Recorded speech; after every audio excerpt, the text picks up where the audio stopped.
आखिर ऐसा क्या हुआ कि आम आदमी पार्टी के सबसे प्रमुख चेहरों में से एक राघव चड्ढा ने अचानक झाड़ू छोड़कर भारतीय जनता पार्टी बीजेपी का दामन थाम लिया? क्या यह महज एक सोची समझी राजनीतिक बिसात है या इसके पीछे कोई सिद्धांतों और आदर्शों की कोई गहरी वैचारिक लड़ाई छिपी है? आज देश की सियासत इसी प्रश्न को केंद्र में रख रही है। राजनीति हलकों में इस वक्त बड़ा भूचाल आ गया जब राज्यसभा सांसद राघव चड्ढा ने न केवल इस्तीफा दिया बल्कि अपने साथ 6 अन्य सांसदों को भी लेकर बीजेपी में शामिल हो गए। यह कदम किसी एक नेता का पाला बदलना भर नहीं था, बल्कि आम आदमी पार्टी के लिए एक अस्तित्वगत संकट जैसा झटका था। राज्यसभा में पार्टी की ताकत, एक बड़ा ताकत पंजाब से आता है जो कि एक मजबूत हिस्सा था। कुल 10 में से 7 सांसद का साथ एक साथ जाना यानी 2/3 संख्या बल का टूटना, यह जादुई आंकड़ा सुनिश्चित करता है कि इन सांसदों पर दल बदल विरोधी कानून के तहत गाज ना गिरे और उनकी सदस्यता बरकरार रहे। इससे स्पष्ट यह है कि यह कदम रातों रात नहीं उठाया गया, बल्कि इसके पीछे गहरी राजनीतिक इंजीनियरिंग और सटीक गणित काम कर रहा था। इस पूरे घटनाक्रम का सबसे विस्फोटक पहलू राघव चड्ढा का आधिकारिक बयान है। उन्होंने मीडिया के सामने आकर जो कहा वह एक साधारण राजनीतिक बयान नहीं बल्कि एक गहरी गंभीर चार्जशीट है। राघव चड्ढा ने सीधे तौर पर पार्टी की कार्यशैली और उनके शीर्ष नेताओं पर सवालिया निशाना लगाया है। चड्ढा ने याद दिलाया कि उन्होंने अपना चमकता हुआ करियर छोड़कर देश सेवा के लिए राजनीति में कदम रखा था, न कि सत्ता की मलाई चाटने के लिए।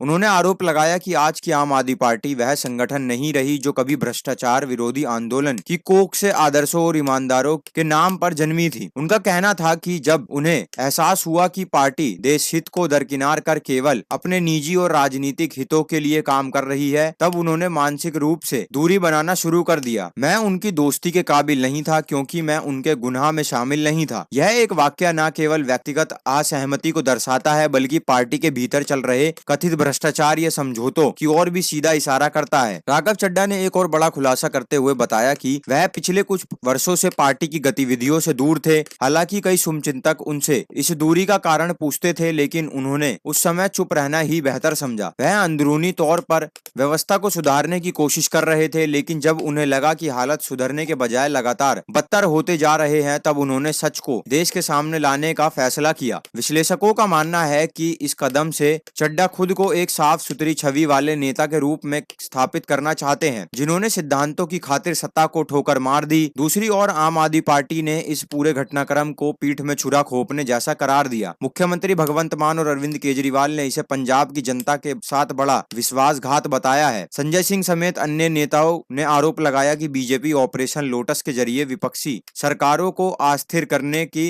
अनैतिकता कोशिश कर रही है। अरविंद केजरीवाल ने इसे लोकतंत्र के खिलाफ कार्रवाई और जनता के जनादेश का खुला अपमान बताया है।